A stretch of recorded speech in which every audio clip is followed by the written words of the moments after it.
A very good evening to the Daily Finance Wrap, your daily dose of personal finance updates, including investments, insurance, real estate, loans, and everything else to do with your money. We, of course, would love to hear from you and talk to you and make the show as interactive as we can. So please write in with your questions, your queries. Hey, and you can also write in with ideas and conversations and experts that you would like to hear from. We do come to you every single day, Monday to Friday, so please feel free to stay in touch. I'm Samina Nalwala, and now let's get started. Gold continues to sparkle, rising 350 rupees, reaching a new record of 81,000 per 10 grams.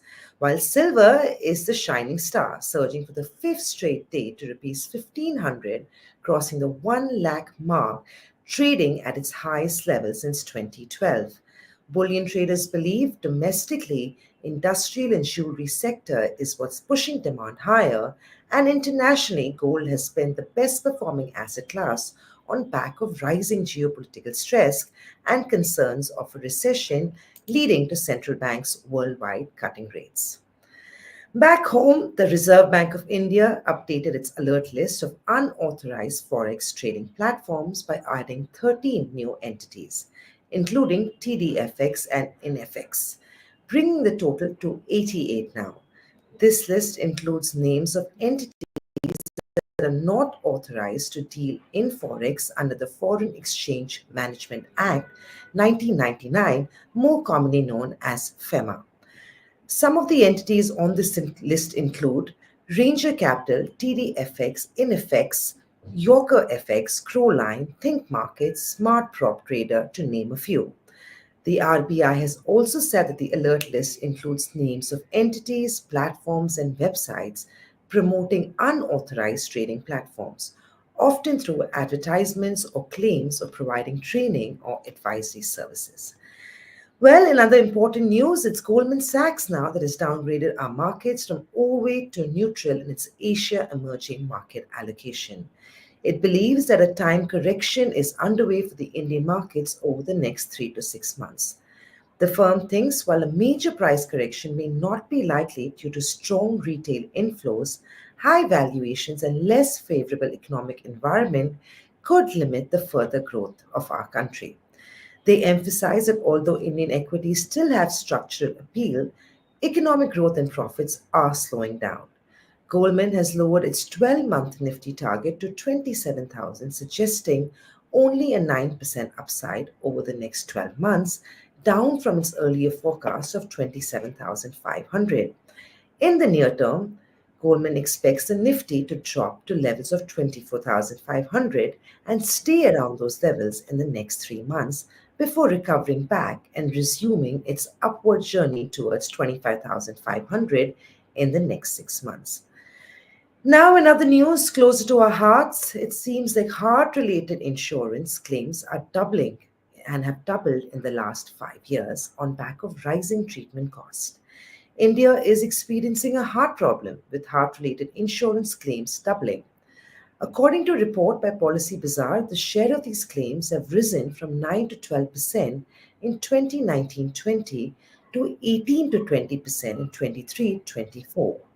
The average ticket size has also increased, jumping from 4 to 5 lakh rupees to 12 to 15 lakh rupees during the same period. The cost of artery bypass grafting has increased by 2.1 to 4.2 lakhs to 3 to 6 lakhs in 23-24. Heart valve replacement has also seen a sharp rise, and the cost of heart transplant has grown from 21 to 35 lakhs to 31 to 52 lakhs. The highest claim recorded last year for heart treatment has reached a whopping sum of rupees 50 lakhs. Well, that's all the news that we have and the top headlines that we're tracking this Wednesday evening.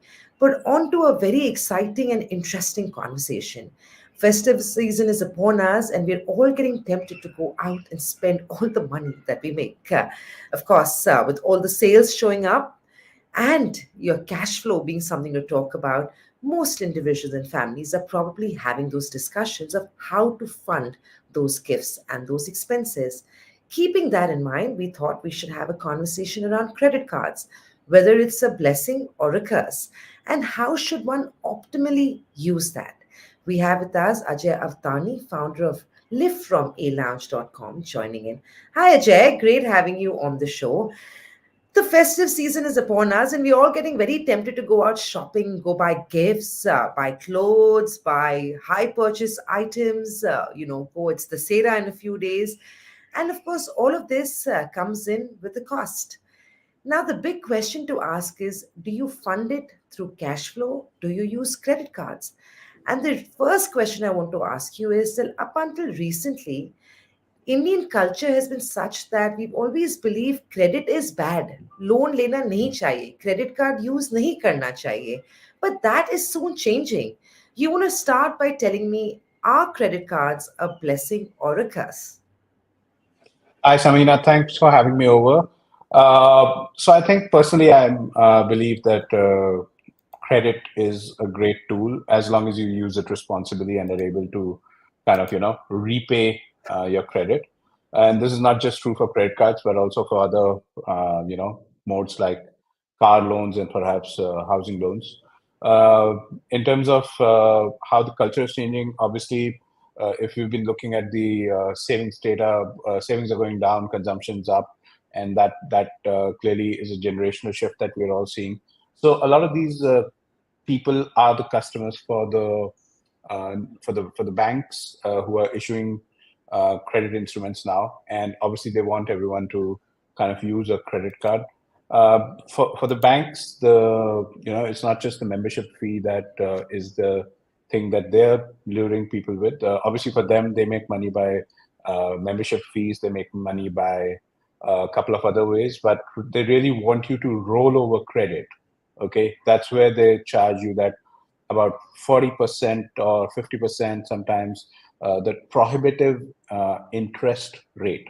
But if you're able to clear your dues on time every month, then it's a great tool to manage your credit flow and build a credit history along as well, with the credit bureaus, so that if you need a bigger loan in the future, uh, you can kind of get that as well.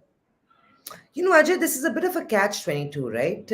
If you need a loan, a big loan, then you need great credit. But when you have great credit, the general idea and thought is then you are a good spender and may have that sort of cash. But we'll talk about that in a minute because banks only want to give money to people who don't need it usually. But we'll talk about that later.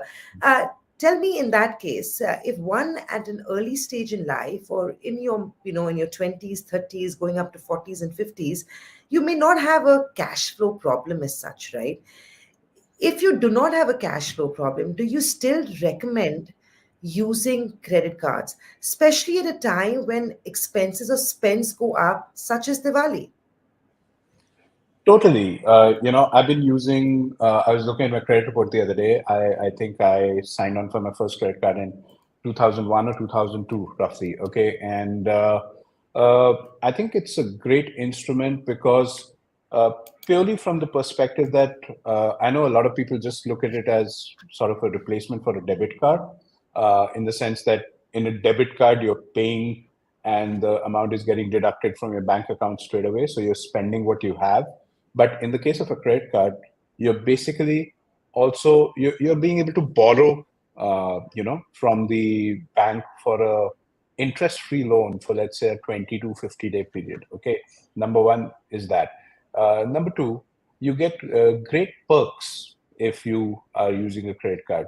Remember, since not everyone can have a credit card because you need a good credit history and whatnot, these people are the people who get a credit card approved and are using credit cards are considered maybe the top 5 or 10% in the country. And when you have access to a credit card, you also have access to great rewards. So if you're going to spend 15,000 rupees in cash or via UPI, let's say you're not getting any rewards at all. But if, let's say, if you spend it on a credit card, you could get some miles or some points from the bank, which could be useful for a free air trip or even otherwise. Sometimes in cash for a catalog or something. So many uses exist. Ajay, in your opinion, in that case, then is it a fair assumption for me to make that credit card is not just for the wealthy? And my question to that is, if you are a first time subscriber who is looking to use credit cards, can you start young? So it's not just for the wealthy and individuals who are at a sort of a healthy stage in their life financially. Is this also for individuals who are young, still trying to build their careers, still trying to build their life, put their goals and objectives out? Is credit cards for everybody? Totally. The earlier you start, the better, because now your credit history is being updated every month. So when, let's say, I think I got my first car at maybe 20 or 21, like I mentioned earlier. Hmm. And so now my credit history is 22 years old. And if I need like a home Yeah, loan, I think it's just easy. with a good, it's just easier because the banks are going to look at me more favorably because I have Yeah, a sort of a pristine payment record and whatnot for them to be able to consider me better. But coming to the part about, is it for the young people? Yes, but they just, like I keep saying again and again, they can't get carried away. You've got to spend yeah. within your means. And perhaps a great way to look at that is, let's say you have maybe 50,000 rupees in the bank account. Uh, Only spend what's 50,000. Don't go and spend 100,000 thinking that, you will be able to pay it off from your next salary or something. Just kind of spend as much as you have. That discipline is very important because otherwise you get into that spiral of paying 3 to 5% interest rates every month, which Right. can be deadly. Also, Ajay, now should credit card usage be limited to big ticket items or for daily household expenses as well? One should use credit cards. And I'm asking you in terms of recommendations here. See, personally, I think it's something that can and should be used on everyday spend as well. Purely from, I think we are already in the era where people hardly carry cash, right? And UPI is sort of getting the kind of place where people would have spent cash before. They're switching to UPI. So a credit card is also a digital mode of payment. The difference between UPI and credit cards is that with credit cards, you will earn rewards for the same payment, and you'll be able to pay 45 or 30 days later. With the UPI, you're basically deducting from your bank account and paying right away. So hence, use it for as many transactions as you can is what I tell people, because also then you don't have 200 entries on your bank account about paid 50 Hmm. bucks to the chai wala, $1,000 for my Starbucks and so on. You just have one bill at the end of the month, and you have to pay that out. That's such an interesting way of looking at it, right? Make it as less cumbersome as you can. And that's the only way to stick to a routine as well, in some ways. Also, now let's talk about how many credit cards. There are people who show off over a dinner saying they have multiple credit cards, international, local, domestic, very exciting. But let's get down to actions. Do you recommend young individuals to have one credit card or distribute your spending across a few cards? So, it's again a question related to self-discipline. I've seen people with one or two credit cards, and I've seen people, I have over 30 credit cards open for myself as well for at this point of time. I know people who have even more than I do. But the thing is, when you're starting out, it's great to have one or two credit cards at best.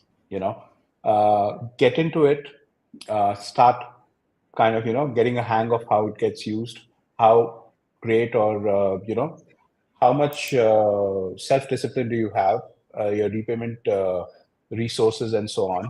And then once you're used to all of this, then kind of start getting into better and bigger things. So see, taking a step back, the best credit cards in the market are perhaps the ones that will be not available to youngsters anyway. So, because these are credit cards built for people who actually have a lifestyle and, maybe 30, 40 Hmm. years old and work earning very well and so on. So, uh, it's not for the people who are kind of out of college or out of grad school and so on and just kind of getting started. So they may be are not earning enough to qualify for the credit card. So you will obviously not, most probably not get the best credit card out there, anyways. But you start, you get used to it, and then you upgrade your credit card to a new one, and so on. So start with one or two. I always tell people, and then see what's your appetite for credit, and then obviously there are sometimes credit cards which are great to earn miles.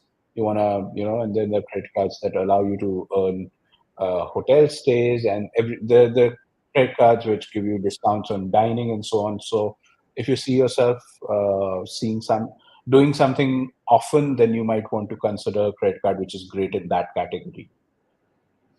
I'm going to go slightly off script over here and ask you this because this just came to my mind, right?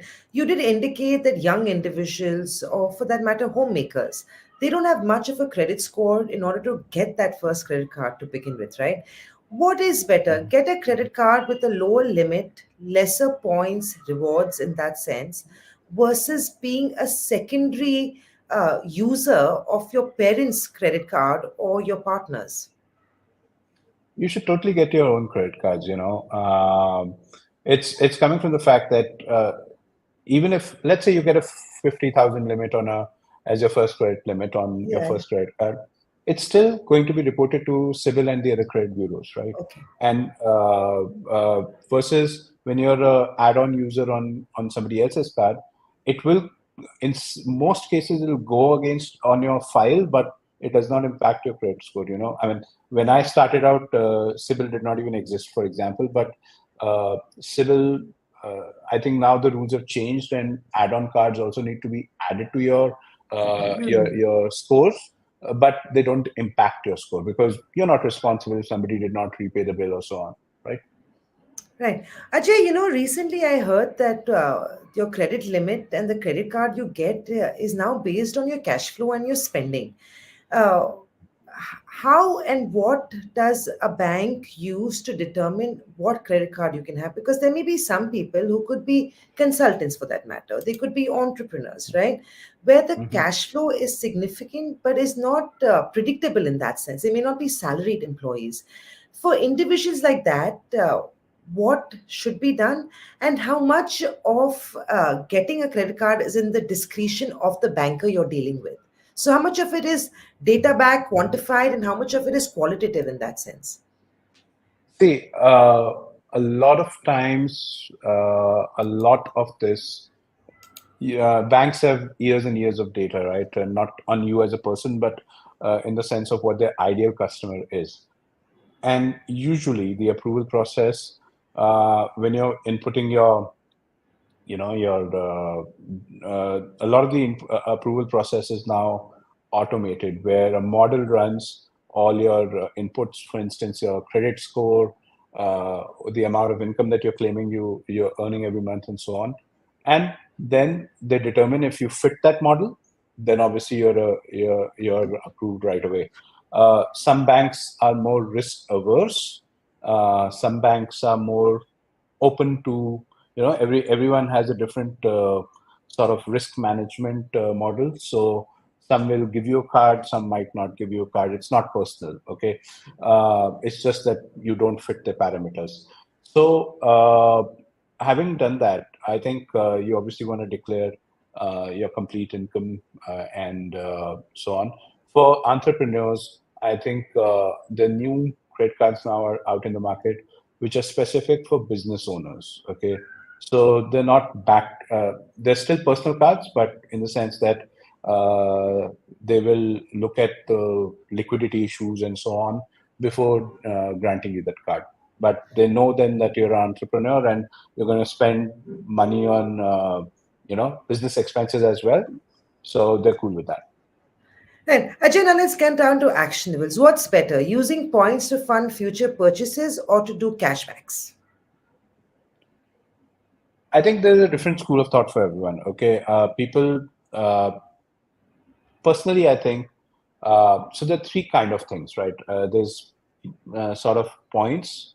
There are points that can be, converted into sort of travel miles and so on, and then there are cashbacks. These are the three basic kind of, things that I would classify the whole credit card rewards world largely into. Okay, so with respect to just credit card points, um, you can basically sometimes buy a toaster with them, honestly speaking. So 20 years back, I would have bought a toaster with them because no air mile transfer options existed.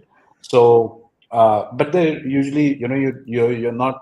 I think all the banks have evolved from that catalog approach where they will offer you a toaster or a watch against your points, and this is just basically a ridiculous use of points. Okay. Uh, then there are these points that a lot of cards will offer you uh, co-branded cards. Okay, so these co-branded cards will, for example, a Vistara card or an Air India card, these will offer you miles directly in your Air India account or your Vistara account. A lot of airlines are doing co-brand cards in India now. So basically, you're not going to earn points. Let's say you spend 200 rupees on an Axis Vistara Infinite card, you will earn you'll earn 12 air miles, which will be credited to your Vistara account. There's a third kind of point, which will, it's the card issuer's currency. Let's say HDFC Infinia or American Express. These will, Amex will give you membership rewards. That's what they call them. HDFC calls them reward points. Axis Bank call them edge rewards. So these can be used as a cashback also sometimes, whatever the value the bank determines. For example, edge rewards are worth 20 paisa each, or they can be used, to be transferred to air miles or hotel points, and then earn a free hotel stay on that. To me personally, and to people who are excited about using credit cards, enthusiasts or pro level or whatever, that is the best use of these points. Personally, that's what I believe. And then the fourth one is the cashbacks. If you want it simple, you don't want to be scratching your head about, how do I use these points? Then let's say you get a cashback card. For example, Amazon, ICICI have a credit card where if you're a Prime member, for your spends on Amazon, you get 5% cashback every month, and it's unlimited. So you could be buying, let's say, a MacBook and maybe spending 5 lakh rupees on the card in a month, and you'll get 5% of that credited to your card account next month. So different strokes for different folks, but I think personally the most value you will get is when you start understanding how to use these points for air miles, for travel, and then start to use them for that, because your 5,000 or 10,000 rupee ticket could easily come free, and that's where the best use of these points is at this point. Ajay, are there any fees or charges one should be aware of that are hidden in the terms and conditions? And also, is there any way to negotiate a higher credit limit, or is that just based on credit score, which will eventually get upgraded once you sort of build a credit history? So, there are no hidden charges, okay? That there are actually, but those are not the ones the three charges that we really want to check out before we sign on are the membership fees. There are cards that are, you pay an annual fee on, and then there are cards that are free of cost. So, you want to check out if you are able to afford the fee of the card on a year-on-year basis. So that's one. The second is, the charges that are levied when you don't pay 100% of the amount within the schedule of the card, right? So, for example, let's say you purchase something worth 10,000, and that is the only bill you generated during the month. Now you only decided you have only 1,000 rupees in your account, so you paid 1,000, and you rolled over 9,000. So the next month they will charge on that 9,000 plus any other spends you have, they will charge you a 3.5% or 4% or whatever is your rate of interest. And this keeps on till you don't clear the entire dues on that card product of yours. So these are two major uh, charges. Uh, Banks are now putting charges and limits on all sorts of things where they're kind of getting a little bit seeing a little bit of misuse. For example, if you pay rent with your card, most cards will now charge you a 1% uh, charge to cover their expenses. Fuel purchase will have a charge, upcharge on it, so on. But largely, these are all declared, and obviously you just want to see if you're okay to pay those charges or not. Hmm. What about this again is off script, but what about using cards when you travel internationally? Recommend it? Totally, all the time. I do it all the time. I think I had my pocket picked in 2009 in Paris. I think I was on a work trip, and at that point in time, I think ever since then, I have moved all my spending onto cards. It So could be credit card sometimes over a Forex card, Ajay? indeed, Because there is that see. currency impact as well, right? It's going to be working against you, I would imagine. See, there are credit cards now which offer you a 0%, currency conversion. There are two or three out there. I think there is a card called IDFC Mayura, which is 0%. There is RBL Safari. RBL has a World Safari credit card, and then there is Axis Bank. I think for their top tier customers has something called the Burgundy Private. Not everyone can have that card, by the way. So these are some of the cards that come to mind which have a 0% forex rate. But even if you don't have those, I think the peace of mind that you get for the longest time I've paid 2% or 3%, whatever. But you're getting sometimes accelerated rewards. For instance, American Express Platinum Charge or one of the other cards from Axis, they give you double or triple points in exchange of the higher charges that you pay on international Hmm. spends. But You I know, think at the end of the day, uh, yeah. Sorry, let me just finish that. I'm saying at yes, the yes, end of the please. day, it's a lot about a peace of mind. When I'm spending internationally, I put a lot of my big ticket spends on Amex because it's like if something happens and I'm back in India, they're gonna take care of it, no questions asked. And that is Mm. what that 3% extra is worth for. If my card gets skimmed or somebody clones the card, and with cash, you have that risk, like I had, of getting your pocket picked. Right. So while I mean I know the card expense is high, it's a prestigious card to own, but may not be for all. I think that's the other Yeah. distinction for one to make. Also, what I want to understand from you, and I know it's not a cookie cutter approach, and it's so personal because this is like you said, right? It's like managing your wealth. Uh, Mm. but the season is around the corner. Phones keep coming in. You keep getting incoming calls where they want to either give you a loan. I think people should ask for a credit card instead of a loan. And also, Mhm. just let's try this. What, in your opinion, are the best credit cards in India with respect to rewards and the point system?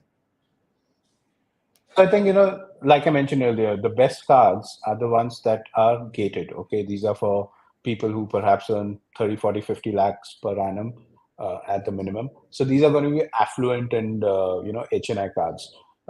For example, there's the HDFC Bank, which has this product which everyone wants to get their hands on called Infinia. And then there is a second card they have called Diners Club Black, which is a card that is very popular. For entrepreneurs, I think there is a card they have called Biz Black, which is very, very good. Those are some of the products from HDFC. Then Axis Bank has two great products. One is called Atlas, which is if you're doing a lot of spending on travel, then this is one card that you really want in your pocket. Then they have this card proposition called Magnus for Burgundy. Magnus was a super hit card over the past few years, but they restructured it, so it's not totally the most popular card in the market right now. But if you have a Burgundy relationship with them, all banks have these HNI propositions.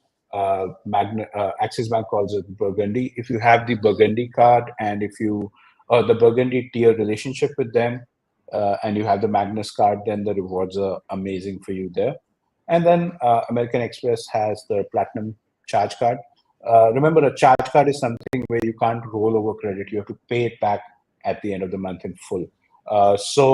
And that is one of the best cards you can get because you have, like, some of the best lounges if you travel abroad, and it's an expensive card, but it opens doors that other cards don't usually. It's worth it in that sense. Let's get down to queries now. We've got one coming from Murtaza Contractor. He writes in saying, what if you make just minimum payment? Does that impact your credit score? I think